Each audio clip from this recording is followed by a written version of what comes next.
India, यहां दो तरह की जिंदगी देखने को मिलती है। एक तरफ आप देख सकते हैं कि कैसे लोग अपनी रोजमर्रा की जरूरतों को पूरा करने के लिए संघर्ष कर रहे हैं। यह बाजार, यह हलचल, यह सब एक कहानी कहता है। एक तरफ चमकते हुए स्काईस्क्रेपर्स और मॉल्स दिखते हैं, जो पैसों और तरक्की की निशानी है। यह वो जगहें हैं जहां लोग अपने सपनों को पूरा करने की कोशिश करते हैं, जहां हर चीज की चमक दमक है। दूसरी तरफ बड़ी बड़ी स्लम्स और गरीब गांव दिखाई देते हैं, जहां लोगों को जरूरत की चीजें भी मुश्किल से मिल पाती हैं। यहाँ की जिंदगी एक अलग ही संघर्ष की कहानी बयां करती है, जहां हर दिन एक नई चुनौती होती है। यह फर्क दिखाता है कि हमारे देश में आमदनी की कितनी असमानता है। एक तरफ जहां लोग ऐशो आराम की जिंदगी जी रहे हैं, वहीं दूसरी तरफ लोग बुनियादी सुविधाओं के लिए तरस रहे हैं। यह दृश्य हमें सोचने पर मजबूर करता है। सड़क किनारे सामान बेचने वाले जो मुश्किल से गुजारा करते हैं और अरबपति जो ऊंची इमारतों में रहते हैं, इनके बीच का फासला देखना मुश्किल नहीं है। यह फासला सिर्फ आर्थिक नहीं, बल्कि सामाजिक और सांस्कृतिक भी है। यह उसके बाबे साम मानता सिर्फ आंकड़ों की बात नहीं है। यह लाखों भारतीयों की असलियत है। यह असलियत उनके हर दिन के जीवन में झलकती है, उनके सपनों में, उनकी उम्मीदों में।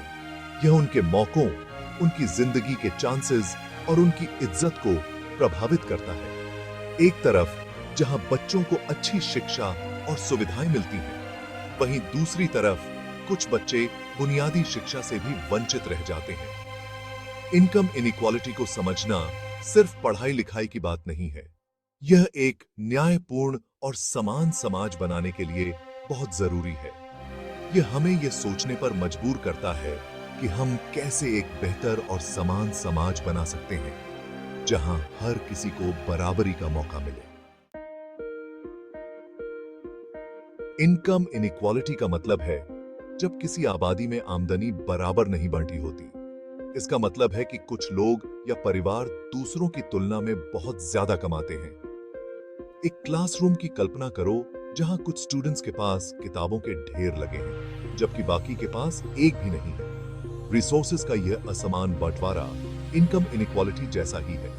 इंडिया में इनकम इनइक्वालिटी अलग अलग रूपों में दिखाई देती है। कुछ प्रतिशत लोग ही देश की ज्यादातर कमाई पर नियंत्रण रखते हैं, जबकि बहुत सारे लोग अपनी जरूरतों को पूरा करने के लिए संघर्ष करते हैं। अमीरों और गरीबों के बीच के इस अंतर का लोगों और पूरे समाज पर बहुत बुरा प्रभाव चीकी किस तरह से रोकता रहता है। इंडिया में इनकम इनइक्वालिटी कोई नई बात नहीं है। इसकी जड़ें बहुत गहरी हैं, जो जाति व्यवस्था और अंग्रेजों के शासन के समय से चली आ रही हैं। जाति व्यवस्था ने समाज में ऊंच नीच का ऐसा बंटवारा किया, जिससे कुछ लोगों को आर्थिक तरक्की के मौके ही नहीं मिले। अंग्रेजों की नीतियों ने इस असमानता को और बढ़ा दिया। उन्होंने भारत के संसाधनों का शोषण किया और एक ऐसी व्यवस्था बनाई जिससे कुछ चुनिंदा लोगों को ही फायदा हुआ। हालांकि भारत 1947 में आजाद हो गया, लेकिन इन अन्यायों का असर आज भी दिखाई देता है।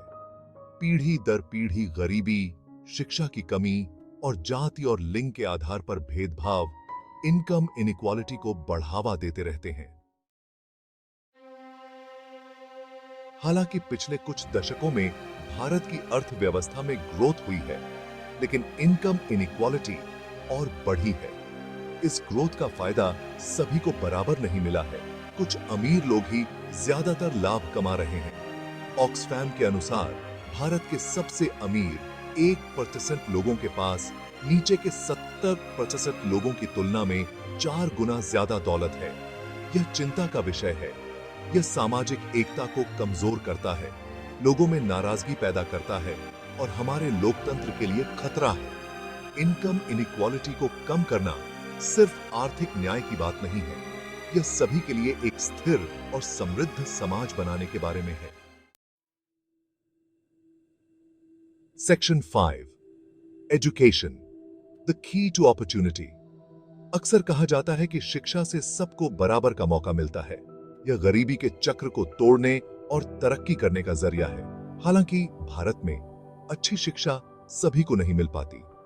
अमीर परिवारों के बच्चों को सबसे अच्छे स्कूलों और कॉलेजों में पढ़ने का मौका मिलता है, जबकि गरीब बच्चों को बुनियादी शिक्षा भी मुश्किल से मिल पाती है।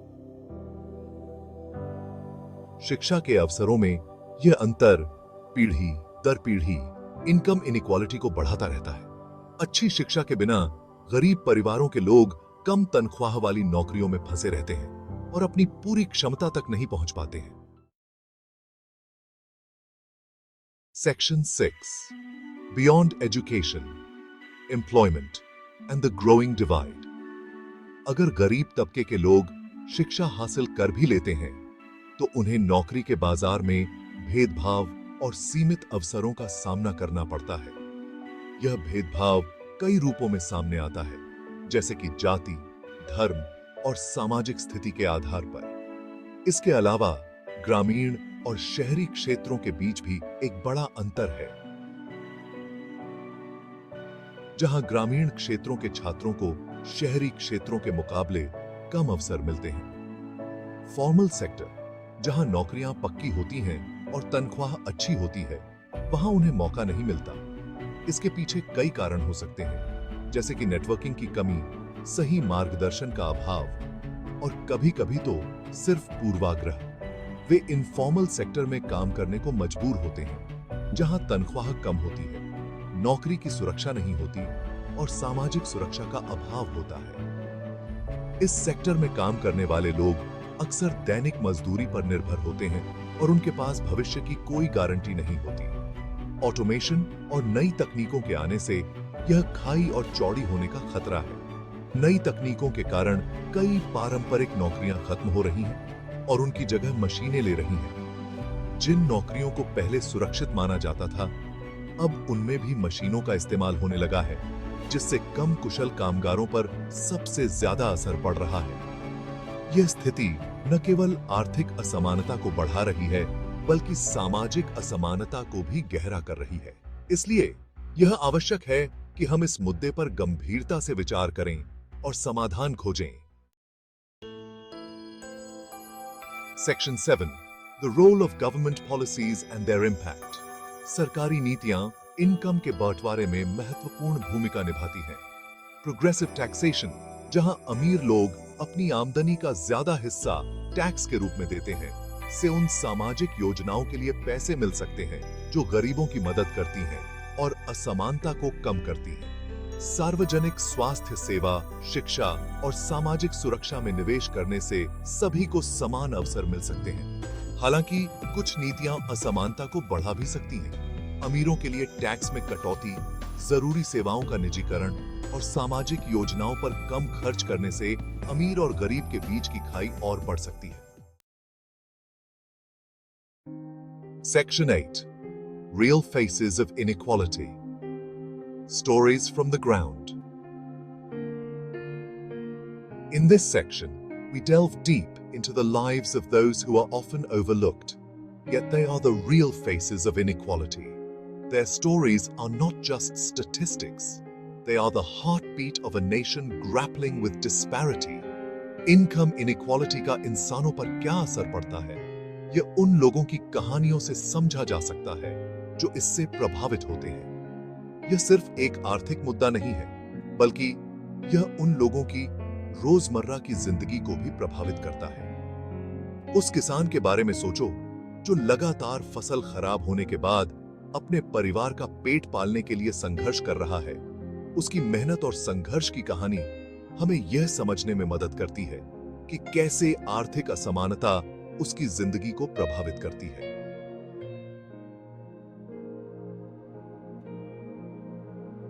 वह उस मां के बारे में सोचो जो गुजारा करने के लिए कई काम कर रही है।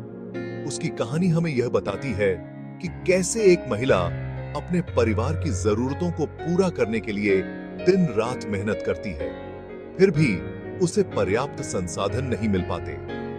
ये सिर्फ आंकड़े नहीं हैं, ये असली लोग हैं जो असली चुनौतियों का सामना कर रहे हैं।